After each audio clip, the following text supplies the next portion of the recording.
why is there such a discrepancy between the benchmark versus their fresh read? Because the fresh read is appearing to be lower comprehension-wise. Right.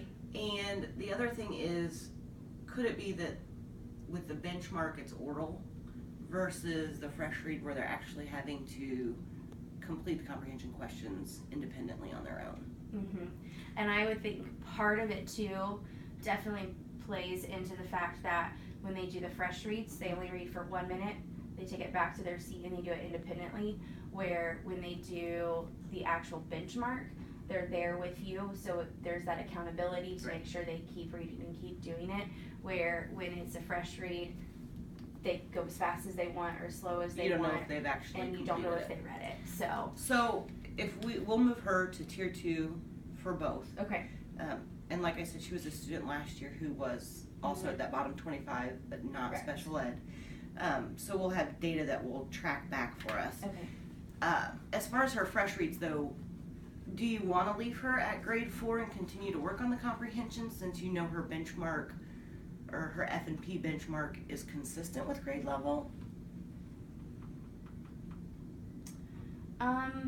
Let's try, if we can, 2 more weeks at grade level and see if comprehension improves. If not, then let's move her back to a 3rd grade level. Okay. I don't want to move her back right away just because we do have words per minute. And I would say if this next week when we do a benchmark, if she's at 20% or lower, I would say let's just go ahead and move her back to 3rd grade then. Okay. So. And we could also, for her, I mean, I know you don't have time to do it for every student, but you could, if you're not sure that she's doing the whole passage or taking it seriously, you could just have her read it all out loud to you or to the parent in your classroom to ensure that. Okay. Okay? And if it's super low, I'd almost be apt to just having her do the 4th and the 3rd and see if there's a difference. Well, you're doing it twice a month. Right. So that but no, like this next week when I do it, have her do the 4th grade, see what it's like, and then have her try the 3rd grade too. I know that gives her an extra one to do, but I think that might be a better telltale of, is it better to keep her at 4th or would I see improvement if I put her at 3rd? Okay. Does that make sense? I might try that and see if that works. The other student that we need to add is as well as A. And so when we talked about her that she is doing reading right now with Mrs. Allen. She is one of our bubble students that we have for reading. Okay. She is also with Mrs. Weiss for math. Okay. She is in bottom 25% for math, and so that's why she goes with Mrs. Weiss. Mrs. Weiss is focusing on the students that are the bottom 25% that are not special ed. And Mrs. Allen is focusing on the bubble students that are either right above or right below the passing score. So for definitely ISTEP. A weaker area for her is math. Okay. Yes. So. Okay. So I'd like to add her. Okay. As well. And I'll see if there's a folder from last year. Okay. And then we can look at the historical data. Okay. Okay. So those are the only 2 that need to be added. Okay, so the first student is student L. Yes. And she is currently tier 3 reading and tier 3 math. And when I was going through just kind of spot checking before we met, she was level R. Correct. At middle of the year. Is she still working currently at an R, or would you say she's progressing? She has not been on medicine lately, and so for me right now it's hard to tell where she currently is, just because I feel like the data is kind of up and down because of that. Her, again, F&P is on level, but she is doing 3rd grade. Comprehension the last 2 weeks have improved, but before then we were doing 3rd grade and we had 40 and 60% comprehension. So I'm not sure for myself that I feel confident in the data just because being on and off the medicine, I'm not sure that there's a consistency that I can say. And I would say she would need to probably have at least 3 to 4 solid, consistent levels. Right. You know, at or above benchmark before we move her. Okay. To be sure. Correct. Okay. And I do feel that she as well is I feel that she would probably remain on tiers, but I don't feel that the data says that she would qualify for special ed.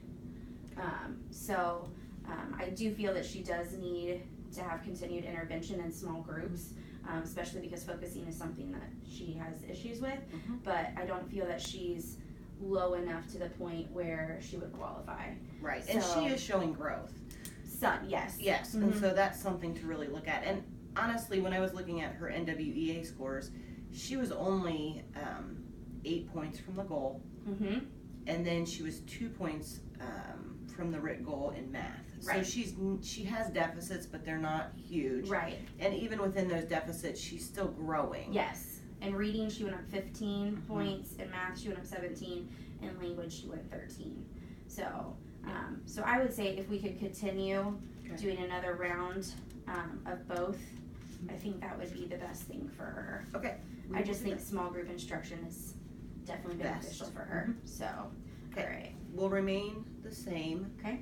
And then I'll update your paperwork afterwards. And then I went ahead and the data that's in here, I used a different color so that way you can see that it was the first time, the second time, and then the third time we met. Thank you.